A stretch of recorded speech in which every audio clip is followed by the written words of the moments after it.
우리 오늘 이사야 50장 말씀 함께 나누겠습니다. 원래는 이 50장 말씀 한 장이 아니라 그 뒤에 나오는 51장도 같이 말씀을 나누어야 됩니다. 우리가 지난주에 보았던 49장 내용과 그리고 50장, 51장이 내용을 놓고 보면 똑같은 방식으로 평행적으로 이루어져 있습니다. 아마 기억이 안 나실 수도 있는데요.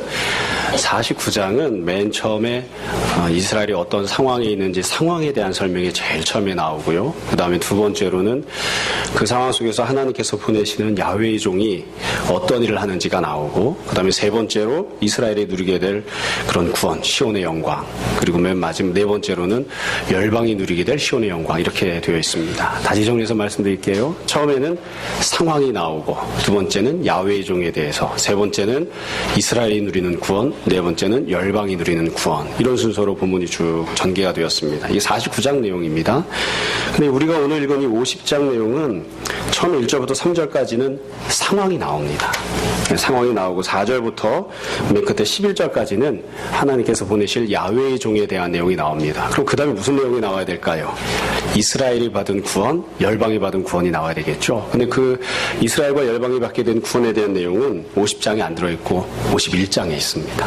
그래서 51장까지 사실은 다 해야 되는데 그렇게 하기에는 좀 무리가 되고, 그래서 51장 내용은 다음 주에 보려고 합니다. 그래서 크게 보자면 오늘 읽은 50장 내용은 1절부터 3절 상황에 대한 설명과 그리고 4절부터 끝절까지 야훼의 종에 대한 설명으로 되어 있습니다. 다만 야훼의 종에 대한 설명이 다시 좀 둘로 나누어서 크게 오늘 본문 안에서는 세 가지 내용을 간단하게 살펴보려고 합니다. 내용도 굉장히 명확하고요. 본문도 길지 않아서 말씀을 읽고 묵상하는데 큰 어려움이 없습니다. 먼저 1절부터 3절까지 상황을 보도록 하겠습니다. 1절 다시 한번 보세요. 나 여호와가 이같이 말하노라. 내가 너의 어미를 내보낸 이혼 종사가 어디 있느냐? 내가 어느 체주에게 너희를 팔았느냐? 보라, 너희는 너희 죄악으로 말미암아 팔렸고 너희 어미는 너희 배역함으로 말미암아 내보냄을 받았느니라. 여기 보면 너희 어미 그리고 너희 이렇게 대상이 나오죠. 그래서 1절 두 번째 줄에 보시면 내가 너희 어미를 내보낸 이혼 증서가 어디 있느냐 이렇게 되어 있습니다. 이게 무슨 말이냐면 구약시대 때는 이혼 증서를 주고 이혼을 했습니다. 엄밀하게 이야기하면 오늘날과 같은 이혼제도는 없었습니다. 그러니까 남자가 여자를 데리고 살다가 마음에 안 들거나 다른 여자가 생기면 그럼 그냥 버리는 겁니다. 그러니까 합의해서 이혼을 하거나 재산을 분할해 주거나 이게 아니고 그냥 버리는 거예요. 다만 여자가 간음을 하거나 여자애가 문제가 있으면 당연히 그냥 쫓아낼 수 있습니다. 그런데 여자에게 문제가 없을 경우에, 그 여자에게 아무 죄가 없어요. 잘못도 없고 문제가 없는데 그냥 단지 남자가 그 여자랑 살고 싶지 않은 거예요. 그러면 어떻게 했냐면 이혼 증서를 써서 줬습니다. 그러니까 이혼 증서를 받았다. 이건 무슨 말이냐면 여자 입장에서는 나는 아무 흠이 없다. 나는 아무 죄가 없다. 그런 뜻이죠. 근데 지금 하나님 뭐라고 말씀하시냐면 너희 어미한테 물어봐라. 이혼 증서가 있는가? 나는 이혼 증서를 써서 너희 어미를 내보내는 게 아니야. 이렇게 말씀하셨어요. 무슨 뜻이에요? 너희 어미는 죄가 있어요? 없어요? 죄가 있다고요.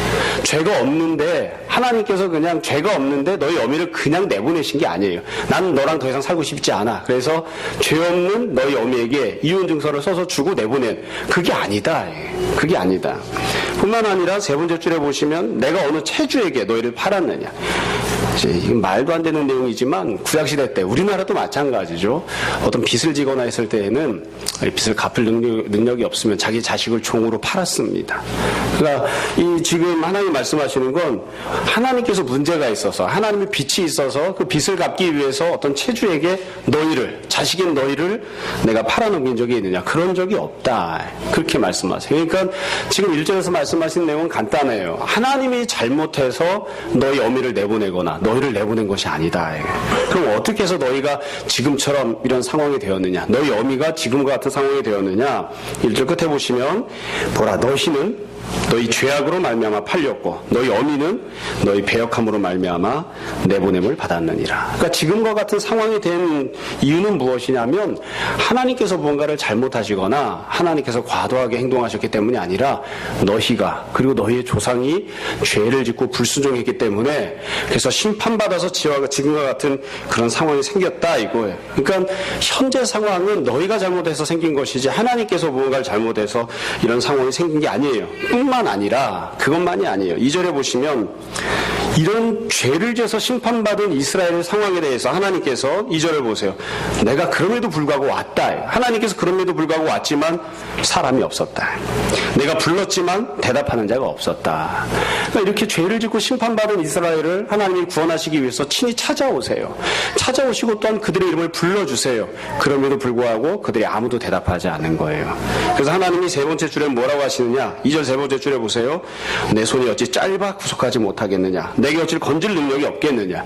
그러니까 하나님께서 구원하시고자 손을 내미실 때에 짧은 손을 내미시거나 능력이 없어서 구원을 못하신 게 아니라 하나님께서 다 손을 뻗어서 얼마든지 잡을 수 있게끔 길게 손을 내미시고 얼마든지 구원하실 수 있는 능력을 갖고 계심에도 불구하고 이스라엘이 하나님의 손을 잡지 않아요. 그러니까 심판받아서 지금 이와 같이 쫓겨나 있고 노예 생활하고 있는 상황에서 하나님이 찾아오시고 하나님이 말씀하심에도 그들이 회개하거나 하나님 앞에 나오는 그런 선택을 하지 않는 거예요. 그래서 구원을 못 받는 그런 상황이 된 거죠. 그래서 하나님께서 그들을 심판하십니다. 2절 맨 끝입니다. 보라, 내가 꾸짖어 바다를 마르게 하며 강들을 사막이 되게 하며 물이 없어졌으므로 물고기들이 악취를 내며 갈아여 죽으리라. 내가 흑암으로 하늘을 입히며 굵은 배로 덮느니라. 그래서 하나님께서 그래서 이와 같은 심판을 행하시는 거예요. 사실 여기 나오는 내용은 거꾸로 뒤집으면 하나님께서 구원을 베푸실 때의 모습입니다. 하나님께서 이스라엘 백성을 구원하실 때에 바다를 꾸짖어서 바다를 마르게 하시고 또 사막에 강이 되게 하시고 또 수많은 풍요를 주셨습니다. 그런데 지금은 거꾸로예요. 이스라엘이 심판을 당하기 때문에 바다가 마르게 되는 것이고 또 강들이 사막이 되게 되고 넘쳐나던 풍요들이 다 부족함으로 다 바뀌게 되는 그런 상황이 된다. 이렇게 말씀하십니다. 그래서 1절부터 3절까지 내용은 현재 이스라엘이 어떤 상황에 처해 있는지를 쭉 설명하고 있습니다. 내용이 어렵지 않죠. 정리해서 이야기하면 오늘 설교의 첫 번째 대지입니다. 1절부터 3절 현재 이스라엘 백성들이 어떠한 상황 속에 처해 있느냐? 간단합니다. 죄를 짓고 그 죄로 말미암아 심판받은 상황에 처해 있습니다. 그럼에도 불구하고 더 큰 문제는 무엇이냐면 현재 이스라엘은 어떻게 이 상황을 인식하냐면 나는 잘못이 없는데 하나님이 나한테 이렇게 하고 있는 거야 라고 생각하는 거예요. 나는 죄가 없는데 하나님이 이렇게 행동하시는 거야. 혹은 내가 죄가 있어도 하나님이 나한테 이렇게 하실 수 있어? 하나님이 나한테 너무 과하게 하시잖아. 그리고 하나님께 책임을 묻고 있는 그게 현재 이스라엘 백성들의 상황입니다. 사실 그래서 우리가 이 1절부터 3절을 읽으면서 여러 부분에서 공감할 수 있는 그런 내용이기도 합니다. 왜냐하면 우리가 삶을 살면서 종종 내가 죄를 짓고 내가 잘못하고 내가 세상을 사랑하고 내가 하나님을 의지하지 않고 내 멋대로 고집을 부리고 앞부분에 나왔던 것처럼 쇠심술처럼 그렇게 고집을 부리고 교만하게 행동을 했어요. 그래서 그 결과 현재의 상황을 만난 거예요. 하나님이 명령하신 대로 순종했는데도 불구하고 고난을 당한 게 아니라 내 뜻대로 내 계획대로 내 욕심대로 죄 짓고 그 죄로 말미암아 심판받는 그래서 지금 현재의 상황을 만난 거예요. 그런데도 우리는 종종 어떤 생각을 하느냐면 죄인들은 어떤 생각을 하느냐면 어떻게 하나님이 나한테 이러실 수가 있지? 다른 사람은 몰라도 하나님이 나한테 이러실 수가 있나? 왜 내가 이런 상황을 만나야 되는 거지? 나보다 잘못하고 나보다 죄를 많이 짓는 놈들도 다 형통하고 건강하고 잘만 살던데 왜 내가 이렇게 어려운 상황을 만나야 되는 거지? 그러면서 하나님께 불만을 토로하는 거예요. 나는 부당한 현실을 당하고 있다. 나는 나에게 어울리지 않는, 나에게 합당하지 않은 현실을 당하고 있다. 그러면서 하나님 앞에 불만을 토로하는, 그리고 부회하고 억울해하는 그런 때들이 있죠. 그러니까 이스라엘 백성이 현재 그와 같은 상황이었습니다. 이게 첫 번째 본문이 출발하는 내용입니다. 자, 그럼 두 번째로 이런 상황 속에서 하나님께서 어떻게 하시느냐? 4절부터 보시면 하나님께서 바로 이런 상황 속에서 야훼의 종을 보내십니다. 기름 부음 받은 하나님께서 이들을 구원하시기 위한 야훼의 종을 하나님께서 보내십니다. 이 부분이 매우 중요합니다. 그래서 우리가 4절부터 내용을 읽기 전에 이 한 가지 사실을 꼭 기억해야 됩니다. 여러분, 하나님께서 야훼의 종을 보내시는데 이스라엘을 구원하시는데 그 구원하시기를 원하셨던 구원의 대상이었던 이스라엘은 어떤 존재였느냐? 하나님 앞에서 신앙생활하다 고난당한 사람들이 아니라 죄짓고 살다가 심판당한 사람들입니다. 자기 멋대로 죄짓고 살다가 하나님 앞에 심판을 당해서 하나님 앞에 고개를 도저히 들 수 없는, 뿐만 아니라 그 상황 속에서도 도저히 회개하지 않는, 그래서 현재 이들이 했던 행동에 합당한 합당한 대우는 무엇이냐면 심판받은 그들을 향해서 하나님께서 다시 한 번 더 심판하시는, 그게 그들이 받아 마땅한 합당한 대우예요. 그런데 그런 그들에게 하나님께서 야훼의 종을 보내시는 겁니다. 그러니까 지금 하나님께서 구원을 선포하시는데 이 구원은 어떤 상황에서 선포되는 것이냐면 심판받은 자들, 죄로 인하여 하나님 앞에서 쫓겨난 자들, 죄로 인하여 벌을 받고 있는 자들, 그들에게 하나님께서 구원하시겠다는 거예요. 심지어 회개하지도 않는 자들, 하나님께서 찾아오셔도 하나님을 마중 나가지도 않는 자들, 하나님께서 손을 내밀어도 하나님의 손을 맞잡지 않는 자들, 그런 자들에게 하나님께서 구원을 행하시겠다는 겁니다. 여러분, 이게 우리가 받은 구원이 갖고 있는 가장 중요한 특징입니다. 우리는 심판받아서 하나님 앞에서 멀어진 사람들입니다. 죄로 인하여 심판받은 자들, 그럼에도 하나님께서 우리에게 은혜를 베푸신 것이에요. 그렇기 때문에 우리가 하나님께서 누군가에게 은혜를 베푸실 때에 저 사람은 죄인인데 왜 하나님 은혜를 베푸려고 하십니까? 저 사람이 여지껏 자기 먹고 자기 마시고 자기 살고 싶은 대로 살았는데 왜 구원을 베푸려고 하십니까? 저 사람은 자기 뜻대로 자기 고집대로 그렇게 살았는데, 교만하게 행동했는데, 하나님을 의지한 적이 없는데, 기도한 적이 없는데 왜 저 사람에게 하나님 구원을 베푸려고 하십니까? 우리가 그렇게 말해서는 안 됩니다. 왜냐하면 우리가 먼저 그 은혜를 받았기 때문입니다. 여러분, 늘 말씀드리잖아요.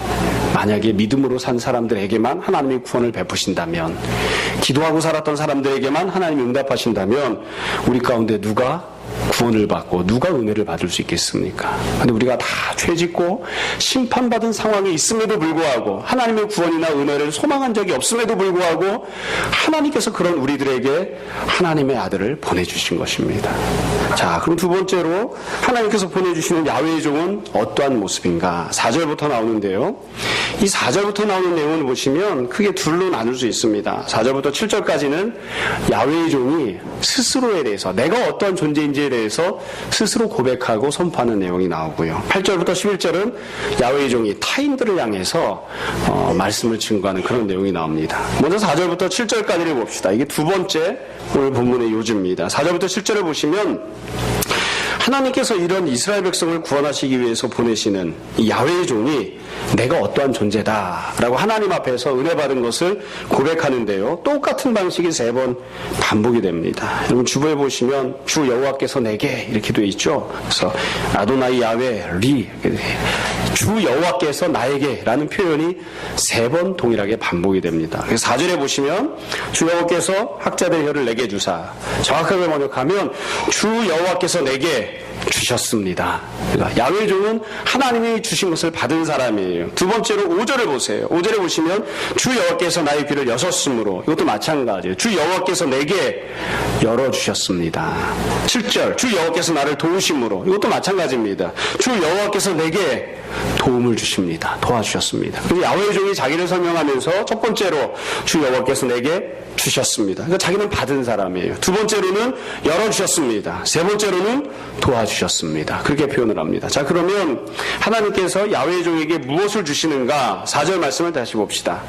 주 여호와께서 학자들의 혀를 내게 주사, 나로 곤고한 자를 말로 어떻게 도와줄 줄 알게 하시고, 아침마다 깨우치시되 나의 귀를 깨우치사 학자들같이 알아듣게 하시도다. 그래서 첫 번째로 주 여호와께서 내게 주셨는데 무엇을 주시느냐면 혀와 귀를 주시는 거예요. 혀와 귀를.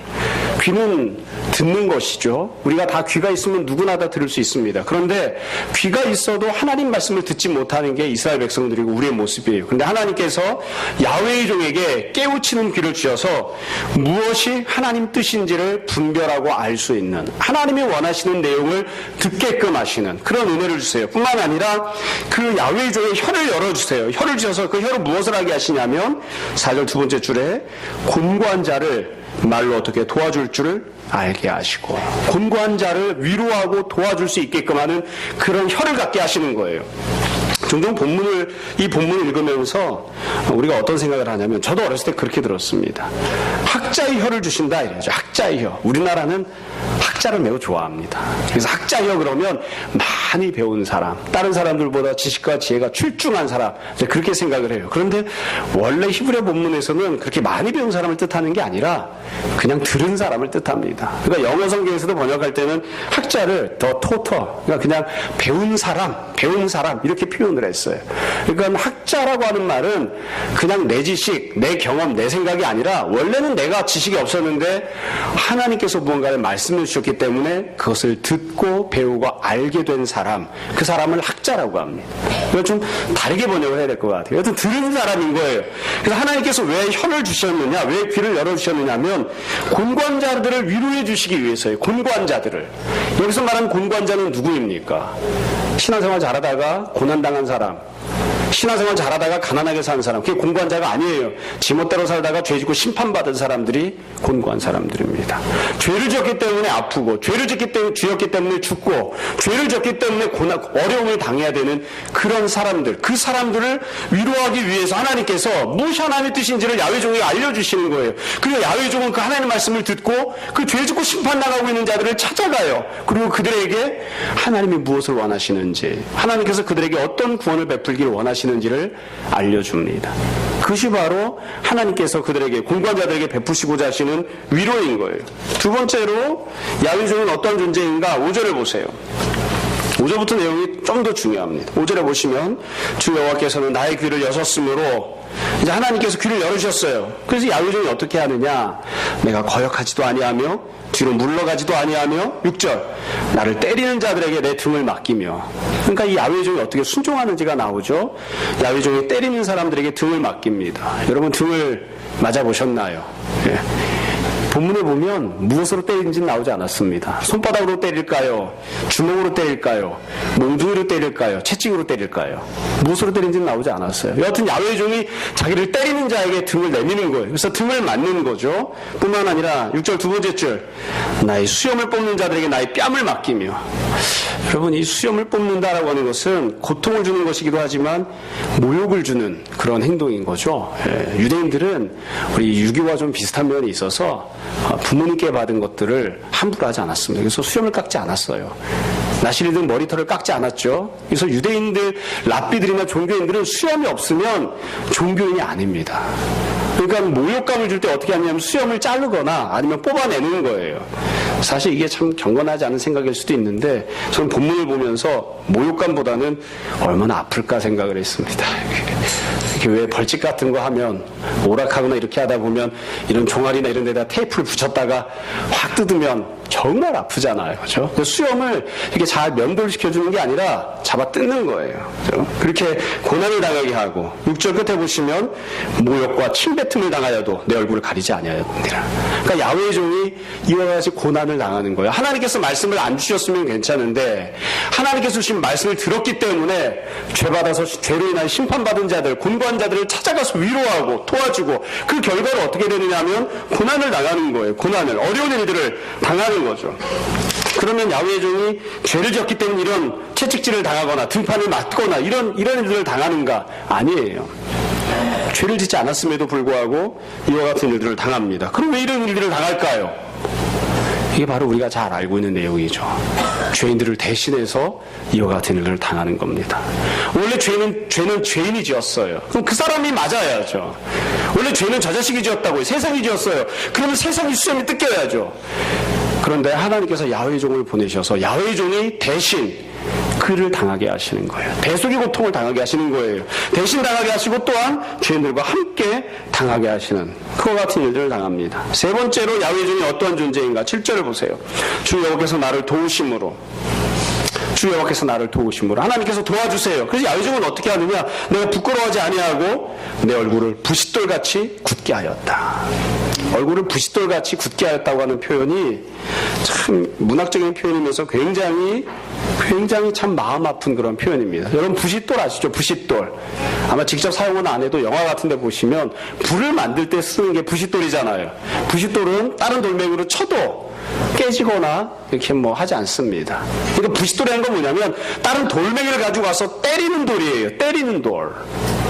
그러니까 야훼 종이 자기 얼굴을 무엇처럼 한다고요? 부싯돌처럼. 이건 다르게 표현하자면, 있는 그대로 문자적으로 표현하자면 다른 자들이 와서 돌멩이로 야훼 종의 얼굴을 치는 거예요. 그래도 얼굴을 돌리거나 아니면 혹은 고통스러워하거나 그렇게 하지 않고 계속 당하는 거죠. 그러니까 자, 야훼의 종이 하나님께서 나를 도우신다. 하나님께서 나를 도우신다. 그럼 이렇게 매를 맞는 일이 없어야 될 거 아닙니까? 근데 매를 맞는 일이 없는 게 아니라 수염이 뜯길 뿐만 아니라 다른 사람들이라서 돌멩이로 내 얼굴을 칠 거예요. 그래도 하나님께서 나를 도우심으로, 그래도 내가 하나님께서 나를 도우심으로 내가 그 고통을 다 감내하겠다. 그렇게 표현을 하는 것이. 7절 맨 끝에 보시면 내가 수치를 당하지 아니할 줄 아노라 했는데 사실은 현재 이미 수치를 당하고 있습니다. 수염이 뜯기고 돌멩이로 얼굴을 맞고 등바닥을 맞고 이게 현재 수치를 당하고 있어요. 그러니까 수치를 당하지 않을 것이라고 선포했던 7절 맨 마지막은 현재의 수치가 아니라 종국적인 수치죠. 현재는 수치를 당하지만, 현재는 멸시를 당하지만, 현재는 고통과 고난을 당하지만, 그러나 결국 하나님께서 나를 수치스럽지 않게 하실 것이다. 이제 그렇게 고백하는 것입니다. 이게 야훼의 종이에요. 본문을 보시면 어렵지 않습니다. 야훼의 종을 향해서 세 가지로 스스로 야훼의 종이 자기 자신이 어떤 존재인지를 설명했어요. 하나님께서 내 혀와 귀를 열어주시고, 하나님께서 나를 도와주시고, 그래서 내가 고난당하는 자리에 기꺼이 나아가는, 그게 바로 야훼의 종의 모습입니다. 여러분, 우리가 그냥 쭉 이걸 읽었을 수도 있습니다만 야훼의 종이 어떤 존재인지를 설명한 이 부분이 50장에서 가장 중요한 내용입니다. 그리고 우리가 이렇게 잘 알고 있는 내용이기도 합니다. 우리가 잘 알고 있는 내용을 다시 한 번 더 말씀드릴게요. 여기 나오고 있는 야훼의 종은 어떤 특징을 갖고 있나요? 아주 간단합니다. 고난당하는 종의 특징을 갖고 있습니다. 영광스러운 종의 모습이 아닙니다. 사실 사람들은, 우리들은 누구나 다 영광스러운 자리에 올라가는 것을 원하고, 우리 지도자가 혹은 우리의 구원자가 영광스럽고 탁월하고 능력이 많기를 원합니다. 그게 인간의 본성적인 그런 모습이에요. 하나님께서 메시아를 보내셨을 때 메시아가 탁월하거나 능력이 있거나 높임받거나 세상 모든 사람 그 누구도 멸시할 수 없는, 아무도 함부로 대할 수 없는 그런 존재에게 우리가 다 원해요. 그런데 지금 여기 나오고 있는 야훼의 종은 그런 모습이 아니에요. 하나님께서 귀를 열어주시고 하나님께서 도와주시고 하나님께서 함께 하신다고 해요. 그럼에도 불구하고 이 야훼의 종은 매를 맞아요. 그럼에도 불구하고 야훼의 종은 수치를 당해요. 자기도 수치를 당하지 않을 것이라고 그렇게 고백하고 있지만, 하나님께서 도우신다고, 하나님이 함께 하신다고 고백하고 있지만, 실제 지금 당하고 있는 현실은 수치를 당하고 멸시를 당하는 거예요. 조롱을 당하는 거예요. 그게 지금 이 본문이 기록하고 있는 야훼의 종이에요. 여러분, 이런 메시아를 원하십니까? 이 지금 하나님께서 보내주시는 이 야훼의 종은, 이 구원자는 이스라엘이 기대했던 그런 모습이 아니에요. 그런 모습이 아닙니다. 여러분, 이 어려운 내용이 아닙니다. 과거에 우리가 그런 이야기를 하죠. 성경 읽다 보면 왜 하나님께서 자기 독생자를 보내주셨는데, 예수 그리스도를 보내주셨는데 이스라엘 백성들은 예수를 맞아들이지 않았을까? 이스라엘은 왕을 원했어요. 근데 왕은 이런 존재가 아니에요. 이스라엘은 자기들을 이끌어줄 혁혁한 통치자를, 지도자를 원했어요. 근데 이런 모습은, 지금 하나님이 말씀하신 야훼의 종의 모습은 혁혁한 통치자와 지도자인 모습이 아니에요. 혁명가의 모습이 아니에요.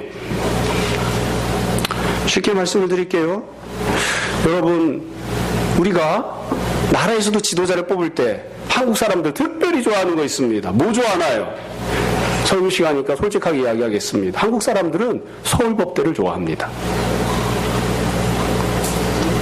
고등학교 나온 자식이 대통령 하는 꼴은 정말 꼴 보기 싫습니다. 그게 한국 사람의 정서입니다. 안 그런가요? 한국 사람은 서울법대를 좋아합니다. 제가 살았던 동네에서는 서울법대 나오신 분이 항상 국회의원을 했습니다. 아주머니들이 이야기할 때는 항상 똑같아요. 그래도 서울법대 나온 사람이, 그래서 맨날 서울법대를 찍는 거예요. 그 사람이 어떻게 살아왔는지, 그 사람이 무엇을 추구하는지, 그것보다 서울법대를 원해요. 이스라엘 백성도 마찬가지예요. 서울법대에 나온 사람을 통치자를 원하는 거예요. 탁월한 능력을 갖고 있는 사람을 통치자를 원하는 거예요. 조금 비극적인 이야기지만 솔직하게 우리 이야기를 합시다. 앞으로 한참 멀었지만 제가 만약에 물러나고 후임을 뽑으면 어떤 사람을 뽑을까요? 어떤 사람을 뽑을까요? 1번, 영어로 프리토킹이 가능한 사람이어야 합니다. 2번, 좋은 대학을 나와야죠. 그렇죠? 3번, 그래도 내가 우리 이 교회에서 신앙생활하는데 나보다는 무언가가 탁월한 면이 있어야지. 나보다 신앙생활을 잘하는 사람, 나보다 성경을 많이 하는 사람, 그런 거 말고 모든 세상 사람들도 다 저 교회 목사님은 훌륭해, 저 교회 목사님은 대단해, 그렇게 인정할 수 있는 뭔가를 갖고 있는 그런 사람 뽑길 원하는 거예요. 성도들도 대부분 다 어떤 사람을 담임 목사로 뽑길 원하느냐, 어떤 사람을 영적인 지도자로 받아들이길 원하냐면 성도들을 위하여서 멸시를 당할 사람, 성도들을 위하여서 희생할 사람, 헌신할 사람, 이게 아니라 성도들보다 탁월하고 대단하고 높은 사람을 원해요. 솔직하게 이야기해 보자고요. 안 그런가요? 한국교회에서 목사를 뽑을 때 그렇게 뽑나요? 아니면 교회에서 희생하고 헌신하고 십자가를 질 사람을 뽑나요? 맨 꼭대기에 앉아서 가장 높임을 받을 사람을 뽑는 거예요. 그러니까 다 그 앞에 엎드려서 다 그냥 어떻게든 굴복하고 순종하고 목사가 하는 대로 따라가려고 하는 것이죠. 그러니까 이게 참 이해하기 어려운 이스라엘 백성들도 받아들이지 못했습니다. 왜 그런 사람을 우리가 지도자로 받아야 됩니까? 왜 등판을 맞고 왜 수염이 뜯기고 왜 수치를 당하고 멸시를 당하는 사람을 왜 우리의 지도자로 우리가 받아야 됩니까? 왜 그런 사람을 왜 우리의 구원자가 되어야 됩니까? 우리가 비록 멸시당하고 수치당하고 있지만 그런 멸시와 수치 소리를 한 번에 끌어내줄 수 있는 그런 사람을, 그런 힘 있는 사람을, 그런 빼기고 줄임없는 우리에게 구원자로 보내주시지 왜 나와 똑같이 함께 멸시를 당할 사람을 우리에게 구원자로 보내주십니까? 그러니까 마음에 안 드는 거죠. 이건 가정에서도 마찬가지입니다. 엄마 아빠가 그런 이야기를 합니다. 엄마 아빠가 열심히 일하고 열심히 공부해서 엄마 아빠가 세상에서 성공한 사람들로부터 인정받고 높임받는 사람이 되면 그게 너한테도 유익해 라고 엄마 아빠가 이야기를 해요. 애들은 그걸 원하지 않아요. 가치 있는 엄마 아빠를 원해요. 자녀를 위해서 희생해주는 엄마 아빠를 원해요. 그게 훨씬 훌륭한 엄마 아빠예요. 그러니까 사회적으로 인정받고 높임받는 엄마 아빠, 다른 누구도 손가락질할 수 없는 엄마 아빠, 그게 아니라 우리는 종종 그게 훌륭한 엄마 아빠라고 생각하지만 그게 아니라 자식을 위해서 희생해 줄 수 있는, 자식을 위해서 헌신해 줄 수 있는 그 엄마 아빠가 훌륭한 엄마 아빠예요. 그리고 우리가 이거 받아들이기를 쉬워하지 않아요. 굉장히 어렵습니다. 제가 성도들에게 가끔 이야기할 때 그런 얘기 하잖아요. 받아들이기 싫어하시는 분들도 있어요. 우리가 결혼할 때, 배우자를 정할 때 만약에 의사나 판검사를 배우자로 정했다고 치자고요. 그럼 집에 가면 의사나 판검사랑 사느냐? 아니에요. 집에 가면 남편이랑 살아요. 집에 가면 마누라랑 살고. 그러니까 좋은 남편, 좋은 부인, 그렇게 될 수 있는 사람을 찾아야지 되는 거예요. 그래야 행복하게 살 수 있어요. 여러분, 사회에서 인정받는 판검사 의사가 집에서도 좋은 남편, 좋은 부인일까요? 물론 그러면 얼마나 좋겠습니까? 남자들은 착각을 하죠. 예쁘면 살림도 잘하고 성격도 좋고, 아니, 살림을 못하고 성격이 안 좋아도 다 용서할 수 있죠. 남편이 사회적으로 높은 지위를 갖고 있으면 성격이 나빠도 대화가 통하지 않아도 돈만 많이 갖다 벌어주면 다 용서할 수 있죠. 그게 사람들이 갖고 있는 생각이에요. 우리들이 갖고 있는 생각. 그러니까 이게 메시아가 받아들여지지 않는 거예요. 고난받는 종이 받아들여지지 않는 거예요. 왜 하나님께서 이런 존재를 메시아로 보내주시는가? 그래서 하나님께 요구하죠. 이스라엘이 요구하고 우리가 요구합니다. 성격 나빠도 좋습니다. 대화가 통하지 않아도 좋습니다. 돈 많이 벌어다 주는 그런 메시아를 우리에게 주십시오. 우리를 위해서 매를 같이 맞아주지 않아도 좋습니다. 우리의 고통을 다 동감해주지 않아도 좋습니다. 그러니까 돈을 많이 벌어다 주는, 그러니까 권력을 갖고 있는 그런 메시아를 우리에게 주십시오. 우리가 그걸 요구하는 거예요. 그래서 이 본문이 이스라엘 백성들이 껄끄러운 거예요. 받아들이고 싶지 않아요. 하나님 뜻이 이해가 되지도 않아요. 사실 이 부분이 제일 중요한 부분이죠. 하나님께서 죄를 범해서 심판당해서 고통당하고 있는 이스라엘에게 메시아를 약속하셨습니다. 그 메시아는 어떤 분이신가? 하나님의 아들이심에도 불구하고 모든 영광을 다 갖고 계신 분임에도 불구하고 마치 죄인처럼 죄인들이 당하는 고통을 함께 당하시고 대신 당해주시는 고난당하는 종, 그게 바로 메시아의 모습입니다. 메시아의 모습입니다. 여러분, 다시 말씀드릴게요. 우리 안에는 항상 갈등이 있습니다.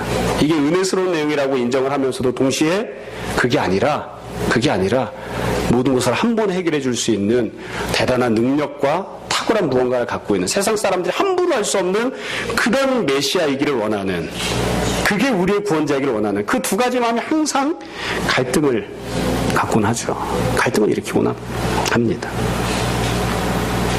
하나님께서 우리에게 약속하신 메시아는 고난당하는 종임을 우리가 다시 한번 잘 생각했으면 좋겠습니다. 마지막 세 번째입니다. 오늘 본문의 세 번째 대지는 8절부터 나오는 내용이에요.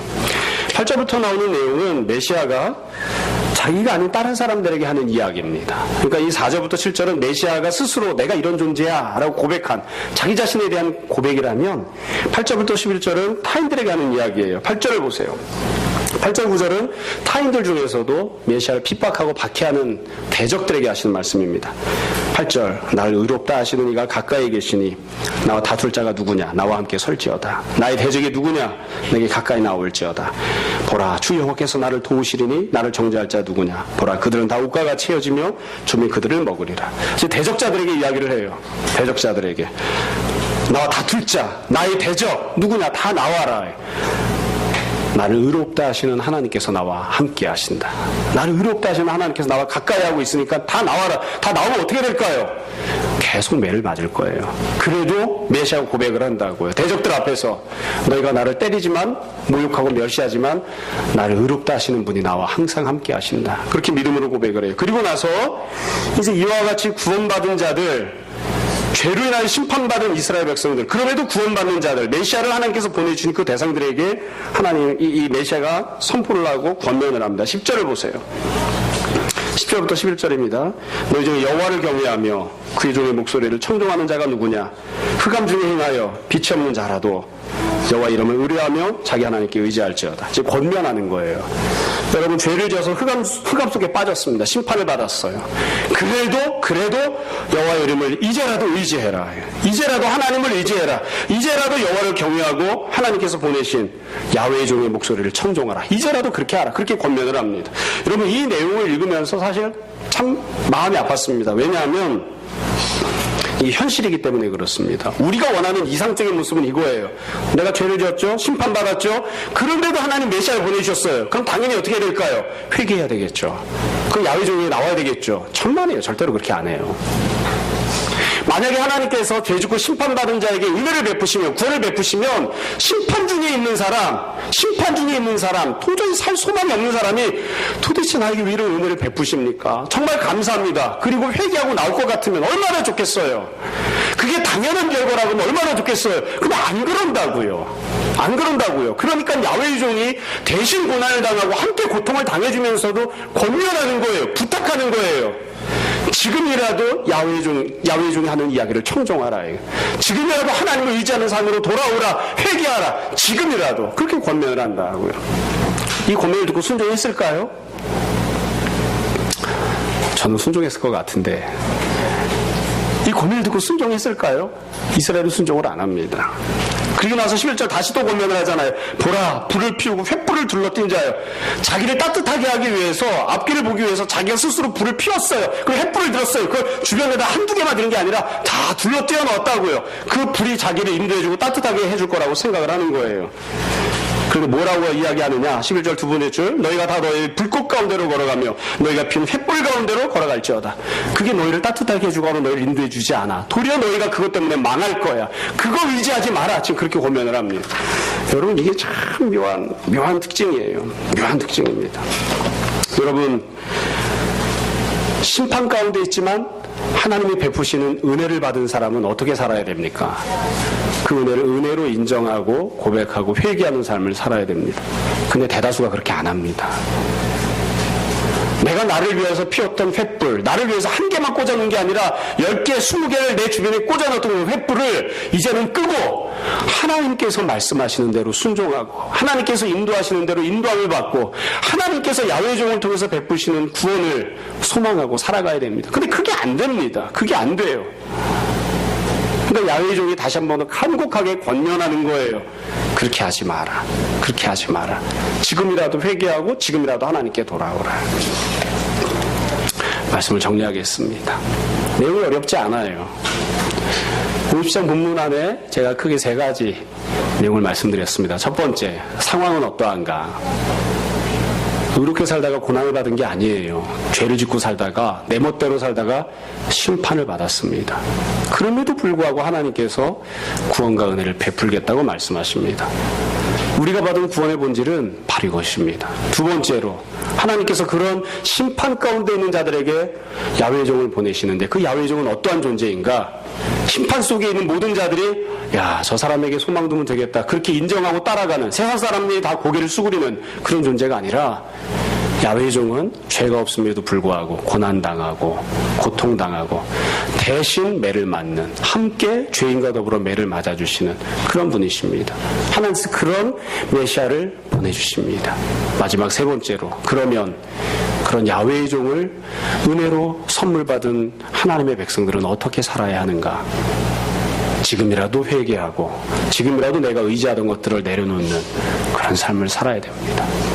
여러분, 이 내용이 과연 과거 몇천 년 전에 이스라엘 백성들에게만 주어졌던 그런 선포인지, 아니면 오늘날 우리들에게도 동일하게 적용되고 선포되는 말씀인지를 다시 한번 잘 생각해 보았으면 좋겠습니다.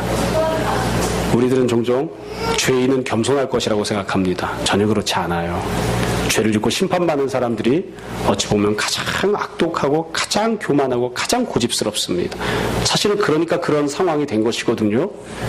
그 모든 것들을 내려놓고 회개하고 주님께서 원하시는 대로 순종하고 따라가는 우리들이 다 되었으면 좋겠습니다. 종종 주님이 내 마음에 들지 않아도 주님으로 인하여 실망하지 않고 주님께서 우리에게 가장 좋은 것을 베푸시며 그 주님 말씀대로 순종하고 주님의 이름으로 축원합니다. 시간 잠시 기도하겠습니다.